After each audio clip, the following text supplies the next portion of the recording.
The Duke and Duchess of Cambridge are a modern young couple, and they represent the future of the British monarchy.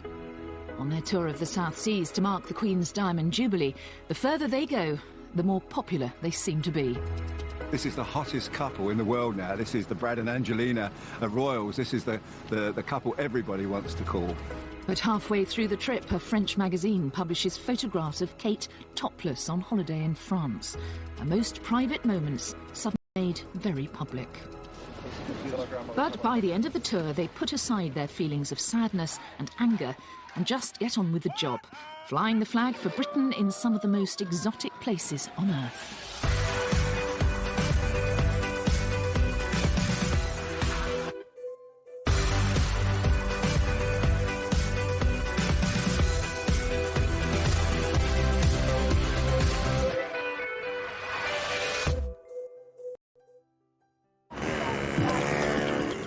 The first stop on William and Kate's South Seas tour will be Singapore.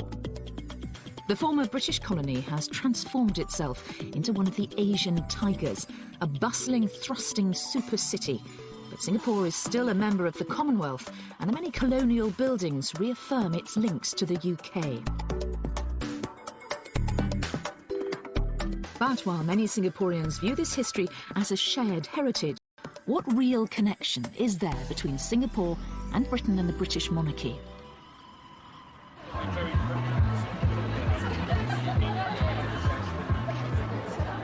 At a private party of both Singaporeans and expats to celebrate William and Kate's visit, there's a keen sense of anticipation.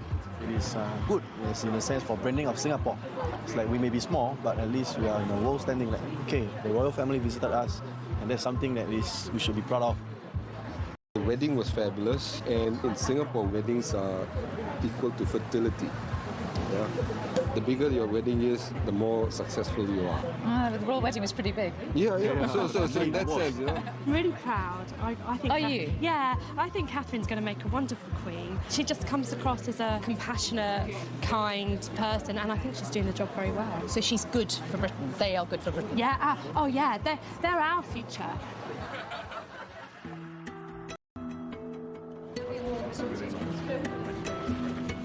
William and Kate arrive in Singapore to face a gruelling schedule. 4 countries spread over thousands of miles of ocean, all in 9 days. They are not only representing the Queen, but under constant scrutiny themselves. But the first event of the tour is a more poignant ceremony to see an orchid named after William's mother, Princess Diana, whose house William is not to know that the press intrusion that dogged his mother is about to start all over again for him and Kate. The media pack are all gathered here at the Botanic Gardens for the couple's first engagement. The royal couple are here for an orchid naming ceremony. The flower was originally named after Princess Diana, but she died 2 weeks before she was due in Singapore to be there at the ceremony. For the occasion, Kate wears a dress created by British designer Jenny Packham. Appropriately enough, it's got an orchid motif. A graceful white orchid named after William's late mother is a private moment for the royal couple, and the crowds have been kept away. They also see an orchid bred specially for them. Everybody is waiting out here In the heat for William and Kate to come back. They came up here about 20 minutes ago. They're in the orchid naming ceremony, and they're due to come back this way. And the police are getting a little bit agitated, trying to keep us all back from the road. Who are you waiting to see? The princess. The princess? They come to Singapore, they're ambassadors of the royal family and of the UK in Singapore, so it's a very special occasion. Hello, what's your name? Prince William. You're Prince William. Of course. And after waiting patiently to see the Duke and Duchess, their glimpse of the young couple is all too brief. Did you wave your flag? Yeah. She was on the other side. Oh, I'm on the way up. You didn't see her? No, not through the windows. You look rather hot, Prince William. Did you not get to see them? The Queen first came to Singapore in 1972, and although her tours were more formal then, she's always been keen to meet people wherever she goes. Back in 1972, this was a brand new housing development, and the Queen and the Duke of Edinburgh came here to visit some of the residents. Well, now, 40 years later, I'm here to meet one of them.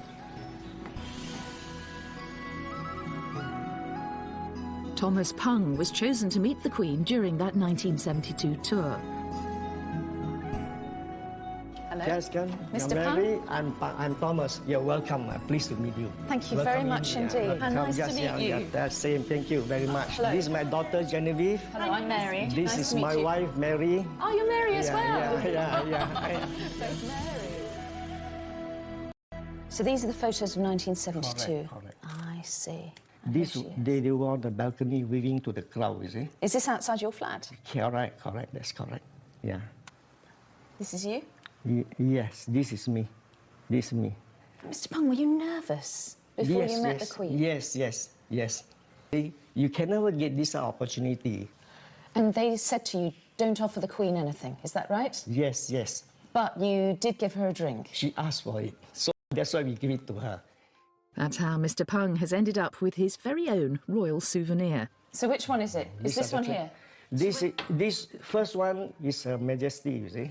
1972, 18th of February. She came back in 2006. She came back to see you again? Correct. That's correct. I think she asked to see you, Mr. Pung. What do you think? I hope so.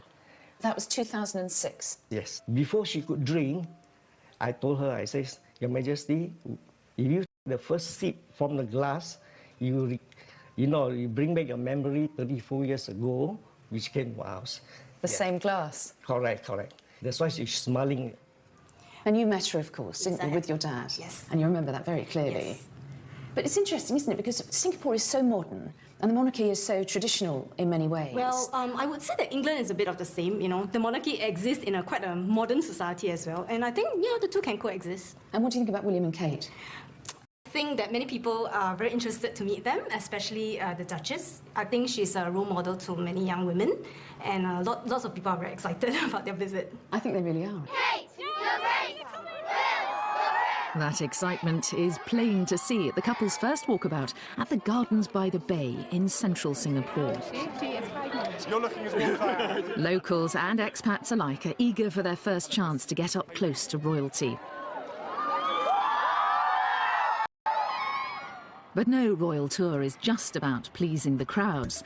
Next comes some of the real business of the trip, a visit to open a new engine assembly plant, which Rolls-Royce has just completed in Seletar.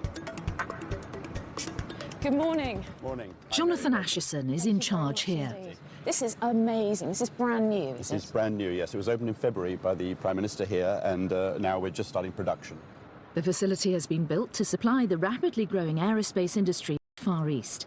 The vast majority of the 500 workers here are Singaporeans. Why is this facility in Singapore? Our order book is at about £60 billion, and a large proportion of that, and a growing proportion of that, is from Asia.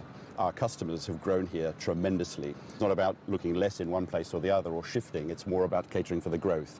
Today, you've got the Duke and Duchess of Cambridge right. visiting. How significant is it that it is William and Kate? What is the William and Kate brand? What do they bring to the visit? Oh, I'm one of the managers at Rolls-Royce, so I'm not sure I know, actually, but boy, they certainly have the world's attention.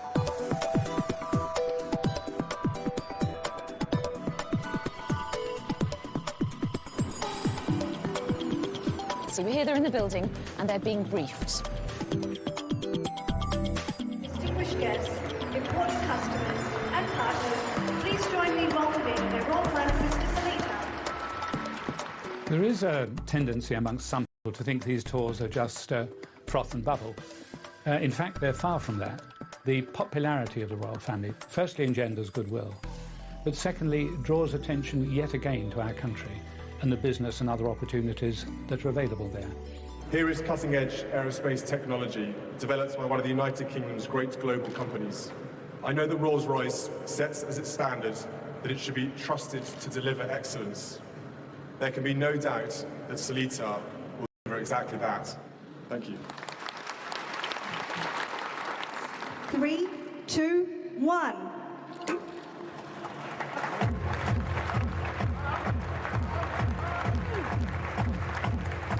This is where the royal brand really works its magic, delivering the sort of publicity money just can't buy. The first Rolls-Royce aero engine assembled and tested in Singapore.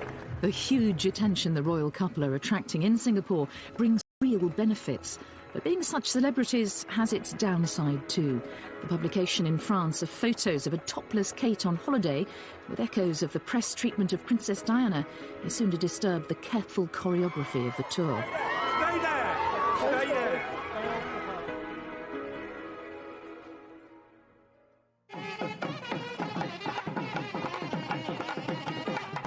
William and Kate's tour of the South Seas is providing them with an opportunity to see some of Singapore's cultural variety. The majority of people here are of Chinese origin, but there are also substantial Malay and Tamil minorities. Right, so next on the royal schedule is a cultural event at a housing development. Now, this place is called Queenstown, and it was named after Queen Elizabeth in 1952. It is pretty much a Singaporean residential area, and I think it's quite a good indication of how interested they are in the royal couple, and the turnout is pretty good.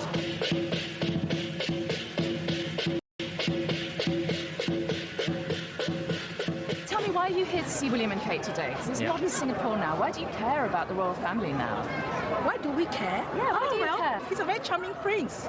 He's a very charming prince and so escaped, so beautiful After all, lady. we were a British colony before. Yeah, right. Yeah. Yeah, gorgeous couple. Yeah, gorgeous couple. They are more human. You're more human. They're more human than the other royals, are they? Yeah. Is that what you're saying? Yeah, Yes, that's what I we feel. think. Yes, he had the image of the mother, Princess Diana, which everybody well know about her. Yeah, if all Asians love Princess Diana too, so I guess they love William as well. How excited are you about this royal tour? Super excited. We actually skipped school for them ever since they were dating and all that, you know, so it's like nice to see them. Hopefully Kate's pregnant finally. After just half an hour, they're off to another appointment, and it's one that's obviously close to William and Kate's hearts. The Rainbow Centre is a charity for children with special needs. Nearly 1,000 kids attend here with a variety of disabilities. With one staff member for every 2 children, including teachers, therapists and psychologists, it's an expensive place to run, and it needs all the help it can get. William and Kate have chosen several children's charities to support in Britain, so the Rainbow Centre is precisely the sort of place they want to visit during their time in Singapore. Hello. When the excitement has died down, meet some of the children, parents and staff at the centre who've had the chance to welcome the Duke and Duchess. It's really a nice experience to have them with us today. I met the Duke. Did you? And he's so warm. Yeah, you just feel at ease when you're with him. Yeah, and he seems to love the children as well. He went to the students to actually spoke to them. Yes, that was very nice of him. And how did the children respond to him, the students? They were excited. Are you excited? Me and my mom go and click the photo and see. You clicked a photo of the Duke and Duchess today, did you? This is an occasion when the royal couple's celebrity will be of real benefit to the charity. Now, the crowds here at the Rainbow Centre are certainly not large, but they are extremely enthusiastic. And I think they demonstrate the couple really can attract attention to good causes. I think they are really natural around children. I think they really love children. They like them. They know that children have been dreaming about meeting a real life prince and princess, and they have stars in their eyes when they meet William and Kate, and I think they do everything they can to make those dreams true. To Her Majesty the Queen and the Duke and Duchess of Cambridge. So far, William and Kate certainly seem at ease with their role and each other. The royal couple's time in Singapore is nearly over. But the final stop is to pay their respects to the thousands of Allied soldiers who perished there during the Second World War. Little do William and Kate know, but it will also provide one of the last moments of calm before the storm about to break thousands of miles away in France.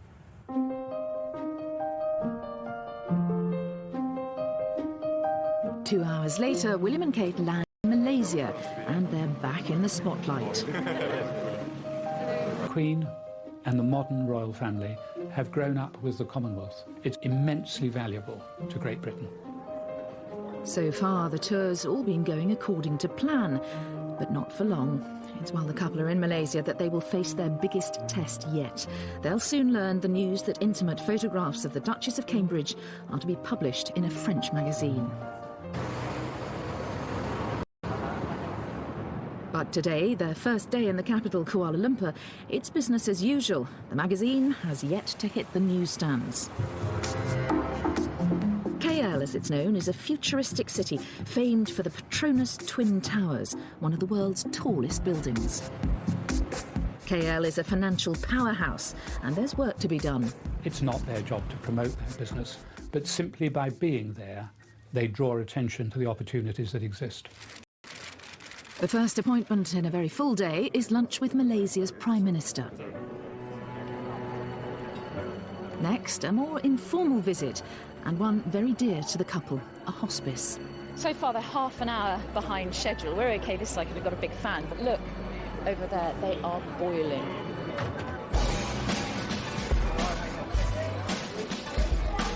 But for staff and patients at the hospice, it's all worth the wait.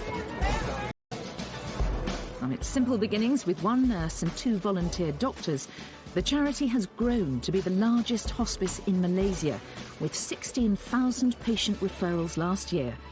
One of them is Mrs. Choi, who has lung cancer. When I was alone at home, I was thinking, oh, cancer. Then, no, you come to this centre, you find out that there are people worse off than you. You're not the only one. There are people worse off than you. Look at that. This visit creates, hopefully, a huge amount of awareness. I hope that people will be asking, why are they doing a visit to hospice? What is it? I hope that conversations will start to take place. With their up-close and personal style, the couple are putting their stamp on this tour. Kate's tenderness is reminiscent of Princess Diana, and from the reaction, it's clear that she has connected with the patients and touched the hearts of those she's meeting. She was very kind to me. She was very beautiful. 15-year-old Zakwan Anur may have only a short time to live. He's postponed a blood transfusion just so he can meet the Duchess. I think that's one chance in a lifetime. She's very kind, and I see that she likes children. Zakwan turned 15 just 2 days ago. His mother says that meeting the Duchess has given him such a boost. It's as if his leukemia... Sign anything. And she said he was brave and he was handsome and his face lit up. Magical moment.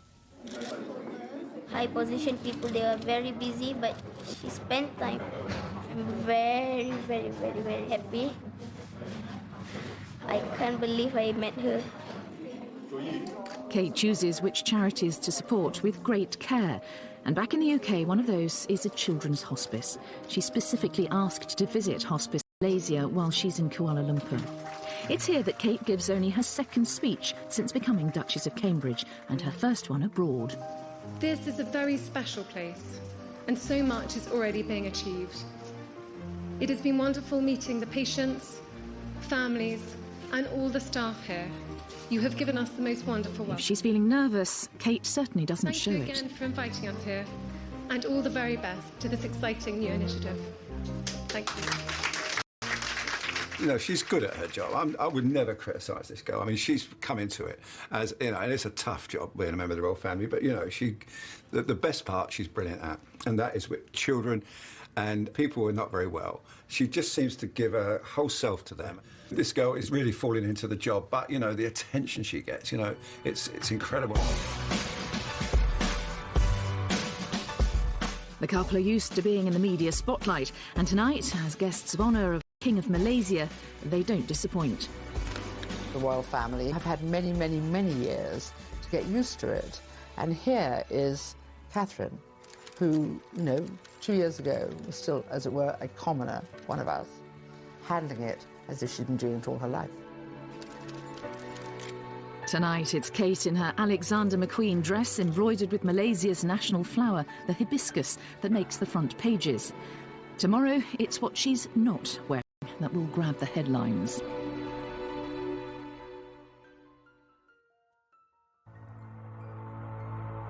It's a big day in Kuala Lumpur, and it begins with a visit to a mosque. 2/3 of all Malaysians are Muslim. For the mosque, Kate, like all women, is modestly dressed. But she and William have recently learned something that could derail the whole tour.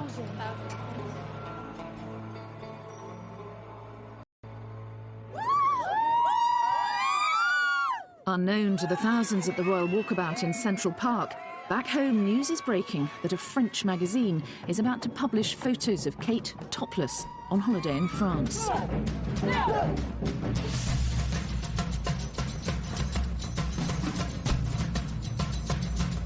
Stay here.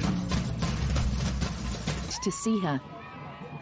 For these crowds, being this close to the Duchess is something they'll remember all their lives. This is Kate's job now. She took your flower! You look like you're going to cry! I called out her and she turned around! I think that it'll bring a really big deal to Malaysia, that, you know, it's like the royal people of England actually coming to Malaysia. That's a really big honor to Malaysia, bring really great honor. We love William and Kate, and they're the best couple. Long live William and Kate. The royal family will see that down that very slim body, there's a rod of steel going down through her spine where she can think, I'm not going to think about it. I'm going to do exactly what I would have done before these photographs were discovered. I am going to behave as the Queen would want me to. And I think that has probably reassured the royal family, whatever may be thrown at them, and who knows what will, she'll cope. Oh, she's gorgeous.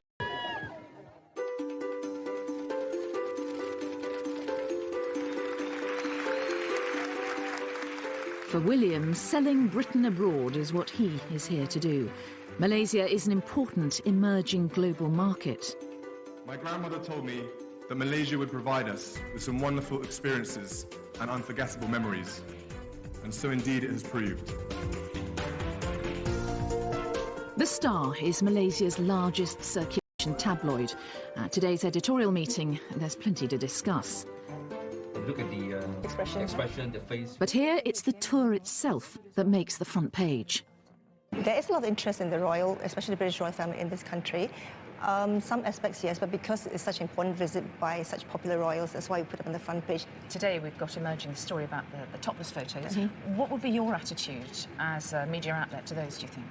We will run the topless stories because it is news, but we'll focus on what they've done here. We are very protective of our own royalty here, and there's some cultural, even religious sensitivity. In newsrooms back in London, things couldn't be more different. And for the royal family, the parallels with what happened to Diana are all too clear. There is fury at the palace, statements saying they are genuinely angry at the invasion of privacy, but throughout it all, the Duchess has to remain at all times composed. A Jubilee tea party for local celebrities is a welcome distraction, and the only photographers here are here by invitation. She was telling me that this is her first trip so far in the East. I think she hasn't been in this part of the world before. They are such a lovely couple. You set a great example. But, you know, I'm always against anyone that invades privacy. And why do you want to embarrass it? Of the photographs, the Duke and Duchess have been spared the excesses of the paparazzi. The fear is that this will encourage more invasions of their privacy. William and Kate can only hope that they can put the incident behind them. They're heading for Sabah in Malaysian Borneo. After the hustle and bustle of two modern cities, and above all the storm over the photographs, the peace and tranquility of the Borneo rainforest must come as a welcome relief. Economies may be thriving in the Far East, but at a cost. Rainforests in Malaysia's Sabah district are being cut down, threatening an entire ecosystem. Looking much more relaxed and cheerful than the previous day, William and Kate arrive at Danam Valley, a conservation area covering nearly 200 square miles. The couple both have a long-standing interest in this kind of project, and research here into the impact of deforestation is funded by the Royal Society, of which the Duke is a fellow.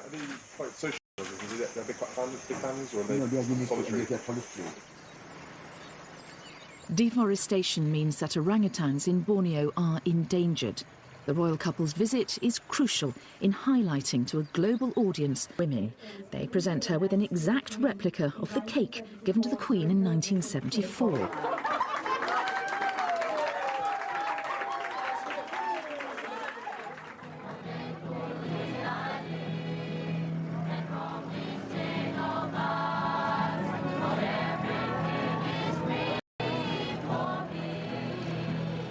The island of Marau is a short flight away.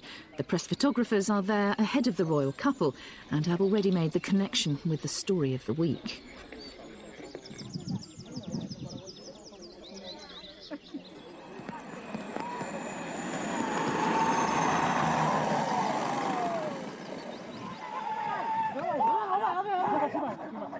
The body language of the reception party is harder to read, but it's not as hostile as it seems. It's just the traditional welcome for newcomers.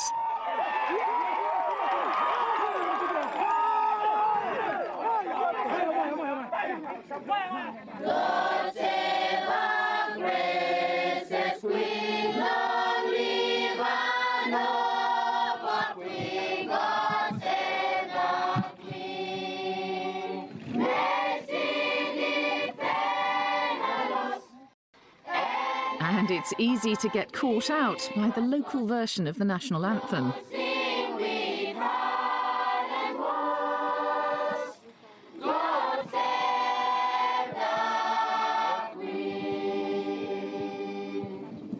Given the rolling story of the last few days, the irony of this presentation cannot have been lost on the young couple.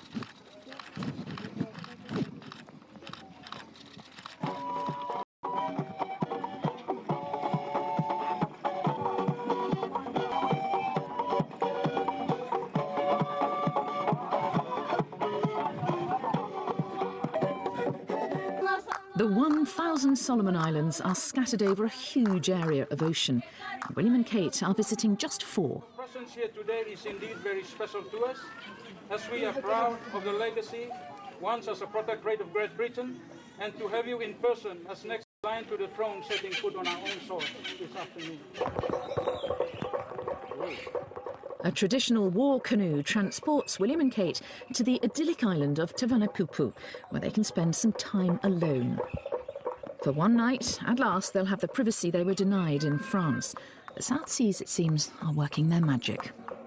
He was really furious as we left Kuala Lumpur, and now it's just incredible. He's just so happy, and Kate as well. They've just got back to the old partnership, sparking off each other and enjoying it, and letting the people see that they're enjoying it. You know, when you think the pain that she's been through this week, never believe this woman is able to sort of put that somewhere in her brain and then get on with representing Great Britain. Brilliant. Back in the capital, local radio is preparing to say goodbye. This fella boat where the fella come him decorated one, or what is special about? I'm meeting Bart Bassier and his team, getting ready to report on the Duke and Duchess's departure to the final stop of the tour.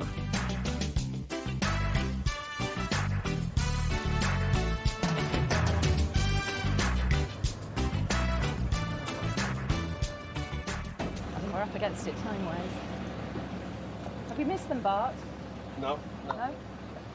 There's no television station on the island, so it's down to the national radio broadcaster to report this big story on their mobile phones. So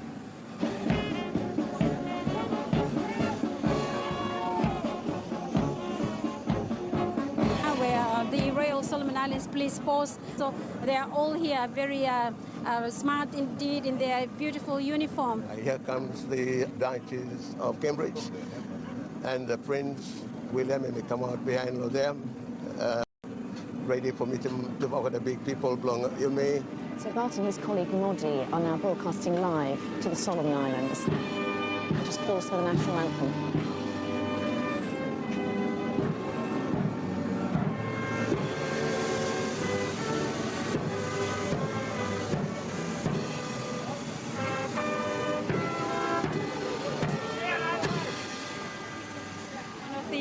Overseas reporters is also here with us. Mary Nightingale, and I'm from ITV in Great Britain, and we're here to follow the tour of the Duke and Duchess as they visit the Solomon Islands. And we started in Singapore, we came to Malaysia, and then we arrived in the Solomon Islands, and it's wonderful to be here. At this point in time, and before they go upload plane, two fellas just stand up and pose for some pictures. Look at all the people up there. The turnout here is amazing. William and Kate on their way to one of the smallest and most remote nations in the world.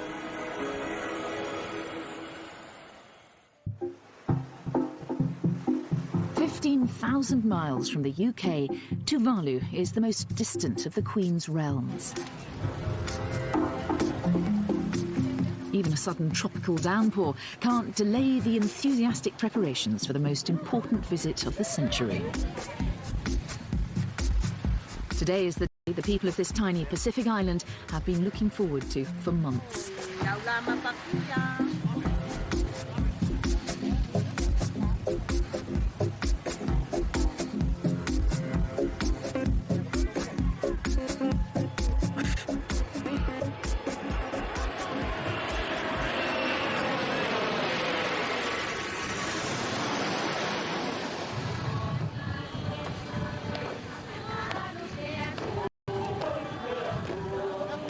The last royal visit was in 1982.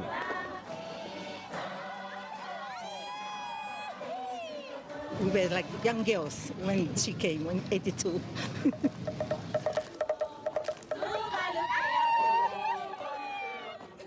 Everybody's excited about this visit. It's a lifetime opportunity to host the royal family. Paparazzi photographs and legal action seem a world away.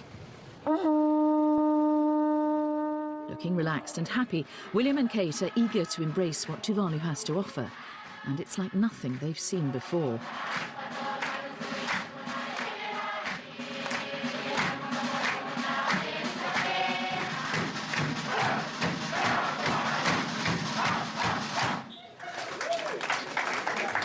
We show a sign of respect to the royal family.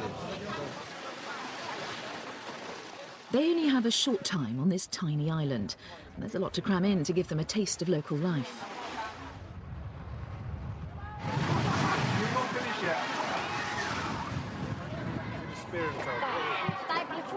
Be careful of that. It's good to eat, is it?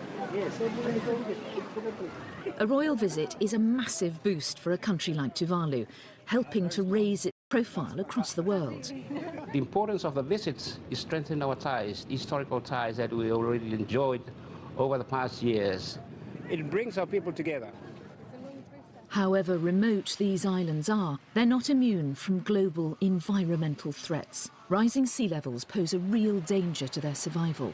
Experts warn they could simply disappear beneath the waves. A lot of Tuvaluans are scared, and some of them have moved on, and knowing that there is no future for their children or their grandchildren here.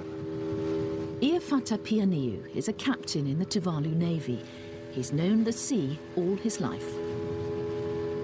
We can see a lot of changes in the weather. Normally we don't have strong wind. We are experiencing that now. Preserving the islands for the next generation is a priority. But today, all that next generation wants is to meet a real-life prince and princess.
orchid motif.